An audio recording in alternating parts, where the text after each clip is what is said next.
Jurnalis Kompas TV Alfian Rahman sudah bersiap dengan laporan lengkapnya di Kejaksaan Tinggi Jawa Timur.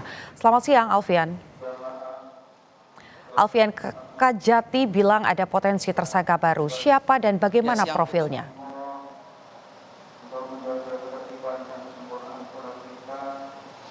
Iya, Putu dan juga saudara, memang betul kemarin Kepala Kejaksaan Tinggi Jawa Timur Mia Amiyanti membenarkan adanya peluang tersangka baru dalam kasus gratifikasi yang melibatkan 3 hakim Pengadilan Negeri Surabaya dalam kasus Ronald Tanur, begitu vonis bebas Ronald Tanur sendiri.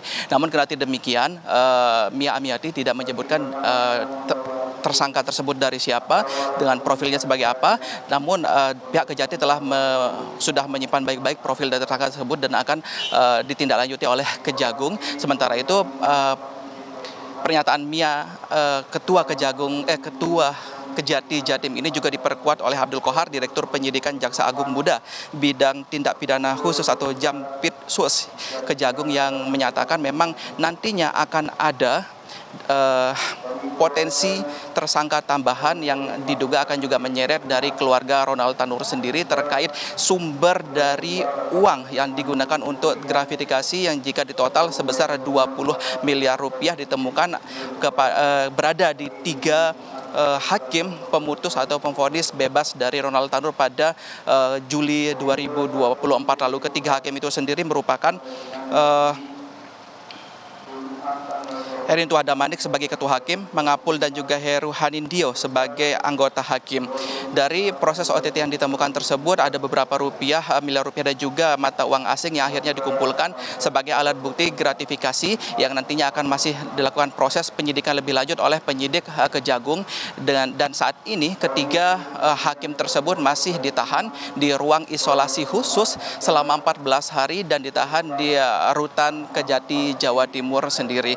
Jika kita berkaca atau jika kita meneliti lebih jauh profil dari keluarga dari Ronald Tanur ini, ia merupakan anak dari seorang mantan legislator begitu bernama Edwan Tanur, mantan anggota DPR RI Komisi 4 fraksi PKB dari Nusa Tenggara Timur yang akhirnya juga dinonaktifkan dari jabatannya di Dewan karena kasus anaknya yang tersandung kasus pidana. Putu.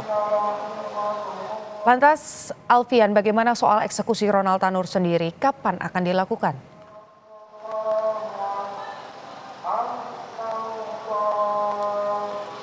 Ya, Putu, terkait eksekusi atau penangkapan dari Ronald Tanur sendiri ini, pihak Kejati Jawa Timur masih menunggu salinan resmi dari vonis 5 tahun penjara yang dikeluarkan oleh Mahkamah Agung pada kemarin. Hingga saat ini sendiri memang Kejati Jawa Timur hanya baru menerima rilis terkait vonis tersebut, belum menerima salinan resmi atau salinan asli dari putusan tersebut. Nantinya jika salinan tersebut sudah diterima langsung oleh Kejati, maka nanti akan berkoordinasi dengan pihak Kejagung, penyidik Kejati dan juga pihak penyidik Kejagung untuk segera memproses atau menangkap di mana Ronald Tanur, dan memang hingga saat ini sendiri diakui oleh Kejati Jawa Timur yang telah berkoordinasi dengan pihak imigrasi bahwa memang Ronald Tanur sendiri masih berada di Indonesia. Kendati memang demikian beberapa waktu lalu yang bersangkutan juga melaksanakan atau melakukan perjalanan ke luar negeri ke beberapa negara baik itu Singapura dan Thailand. Namun dari pihak imigrasi sendiri memastikan bahwa Ronald Tanur sudah kembali ke Indonesia,